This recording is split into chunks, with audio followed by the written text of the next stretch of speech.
Hello and welcome to Guests for Change. My name is Danny Shine and today we have Mr. Edwin Keh, CEO of the Hong Kong Research Institute of Textiles and Apparel joining us. We're very excited to dive into our discussion on supply chains, circularity and how we all fit together within the global circular system with him. We're very excited to welcome you onto Guests for Change, Edwin. Let's dive in. So Edwin, you've got quite a varied background, spanning from working with refugees, NGOs, and with consumer goods and retail companies. Can you just share with our audience a little bit more about yourself, about your journey, and how you came to be involved with supply chains? Yeah. My career development may be a cautionary tale for young people. So this is what you shouldn't do, and this is how not to do it. When I was at university, my university undergraduate degree is in urban planning, and I was very much interested in the development of modern cities, still am, and communities, and how to make those more healthy and sustainable. But between my undergraduate and graduate years, I took a volunteer job, an internship job with the UNHCR, working with refugees.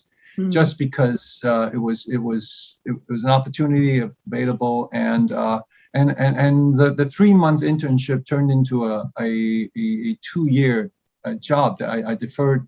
I was going to go get my PhD in sociology, but I kept deferring my PhD. And in the process of those 2 years, I got very, very frustrated. Because I was working with refugees in a refugee camp, and with a very resource-rich organization, UNHCR, and I was watching people die unnecessarily because resources were not being managed or were not deployed effectively to save lives. And so, and I felt very frustrated with myself because I was not able to figure out how large, complex organizations or cross globalized organizations work. And so that sparked an interest in me to understand organizations and people and how to do things more efficiently. And so instead of going to get a degree in sociology, I went to business school to understand management. And that started me on a fairly long career, 20, 30 years, in various supply chains, globalized supply chains, just trying to figure out how things work and how things move and how you can impact positively communities and community development in the process and using commerce. And that went on for a while till I got to a point in 2010 in which I decided it was probably time to collect all of that and start thinking about how to put that into systems and organize my thoughts a little bit more. And so I sort of stepped off the corporate ladder and I started my time as a researcher. And then I was approached to run HKRITA with the freedom to do some of the research I wanted to do. And so here I am. A long answer to a short story, if you will.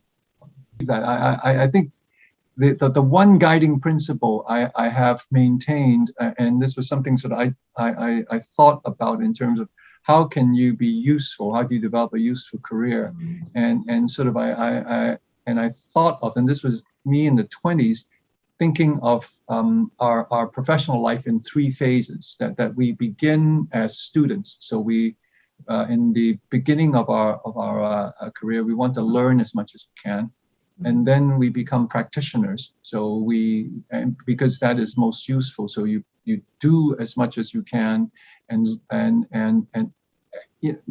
execute as much as you can, just so that what you do makes a difference and make an impact. But then there's a third part of your career in which you try to think as much as you can, in which you document, all the stuff that you screwed up on and all your experiences, so that there is some there is more methodology, there's more causality in what you do, so that you can understand more underlying principles.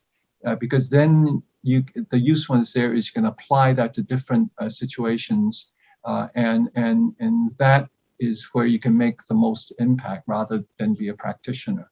And so I think a lot of us, I see a lot of my peers make the mistake of doing what they're good at, but not doing what is most impactful or what they should be doing because we all get promoted to a point in our career in which we get rewarded for these results. But I think if we don't take a intentional pause sometimes to say, well, I really need to figure out if that is where I can make the most impact, and maybe there is something different I should be doing.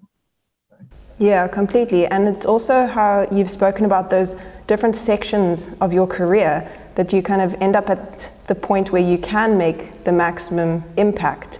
And I know you've also spoken about it in the past where you've looked at things in terms of being a thought leader and being able to change things with theories and in that way. And I remember that you spoke about 3 different supply chains that are actually happening in the world at the moment. Would you mind touching on what those are and how you see them, and which ones are the healthiest, which one needs a bit more attention? So one of the things I like to do is to look at models that help us interpret reality, or help us make sense of what we see. So what you're referring to is this shorthand that I've been using to look at supply chains. And so the idea there is that at any one point in time, when we look at what is going on, there are probably 3 supply chains that are operating at the same time.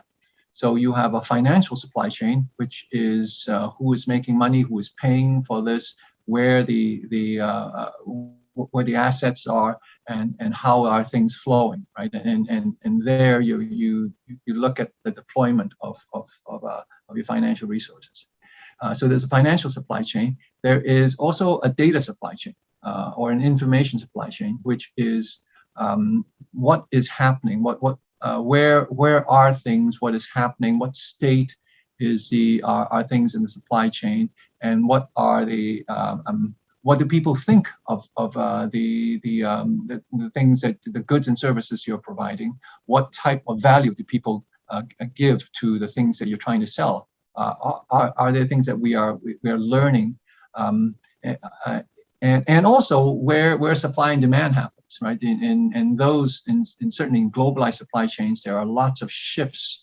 You know, we have a more severe winter, so all of a sudden in one part of the world you have to have more thicker, heavier coats that you want to sell, and then in another place maybe the summers are longer, so you respond to those things, and those are all information and data and service supply chains. And then finally there's a physical supply chain, which is how we take raw material and can turn them into products, how we take products and transport them and store them and then distribute them. And so that is always sort of some physical activity that is going on in that supply chain. And so at any one time, there should be these concurrent supply chains that are going on. And as we look at any particular activity, a general way of looking at these supply chains is that the financial supply chain today, as we speak, the financial supply chain is the value is somewhat around zero, because the cost of lending, the interest rate is zero.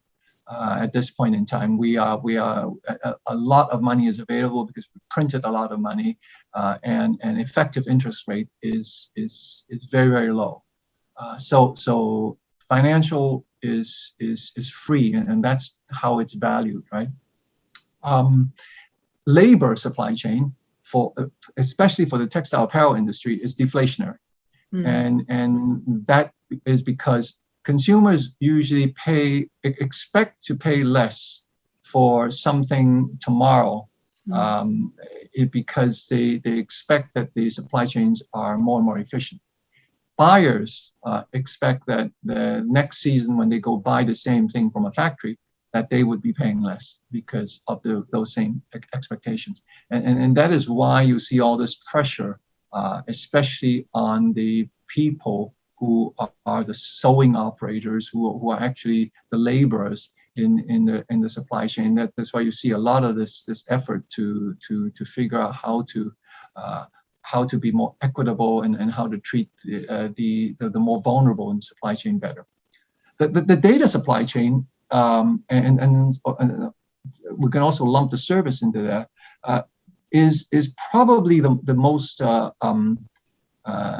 healthy of the supply chains. We are quite willing to pay for data. We are quite willing to pay to find out preferences of consumers. We are quite willing to invest in systems that give us insights into what is going on in the marketplace.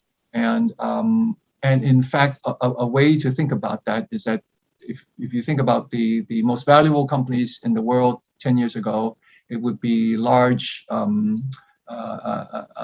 oil companies like ExxonMobil and people like that. It would be large banks or financial institutes. Today, the most valuable companies in the world are mostly companies that deal in the data supply chain. Facebook, Google, and companies that deal with these types of data resources. All that to say that is the valuation that the marketplace gives it now, and that could be a fad, that could be a trend or whatever it is, but we do see a lot more willingness to invest in and pay for those types of services and information. Yeah, definitely. And it's also an understanding, I think, that we need to reach as humanity, that each one of these supply chains are not necessarily isolated. As you said, the data supply chain is going to impact in some way the financial supply chain, which is going to impact the service supply chain, and all of those work together in an entire ecosystem. And so from that, how can we harness the strength of the supply chains as they stand to strengthen the other supply chains? Is there a way to do that if we're looking at it from a bigger ecosystemic perspective? Right. I think so. There is the sort of the free market perspective, and there is the more there's more the more human way of looking at this problem. The free market supply view of this would be that what we need to do is to figure out how we can create value, and as long as we can create value, we will be paid for it, and we will create a profit for us and for the people that work in the supply chain. So today, manufacturers are under a lot of stress because they keep getting pushed down, and workers, sewing workers, are the most vulnerable because they are the value of their labor is being pushed down by the marketplace. So what we should do there would be, if you're a free market thinker, is well then what you need to do is to think about how you can provide other values, how you can be and so as a manufacturer, could you provide more value by input into the design? Can you provide more value by helping your client with distribution?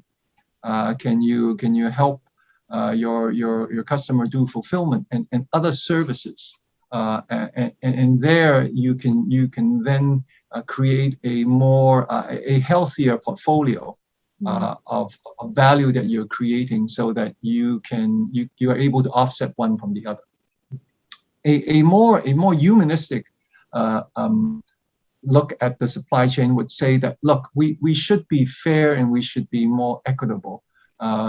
We should look at this in terms of what is the decent thing that we should do, and that doing well and doing good should be the different sides of the same coin. So companies that exist should exist because they are able to use their economic activities to provide the most good and most benefit for the marketplaces that they operate in. So they should not only look at how we benefit everybody who contribute to the supply chain, but they should also look at how do these business activities help us, so that we have better communities, so that the environment is cleaner and better, so that we don't deplete all these resources in an unsustainable manner.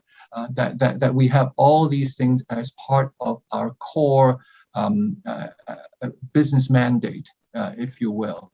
And somewhere between the two views probably is the more balanced way to look at how we should evaluate companies and how we should behave in the marketplace, I suspect. Yeah, definitely, I agree with that. And I think it's also just, that understanding that within circularity, within systems, whatever is going to happen to one thing, everybody else is going to feel in some way, shape or form.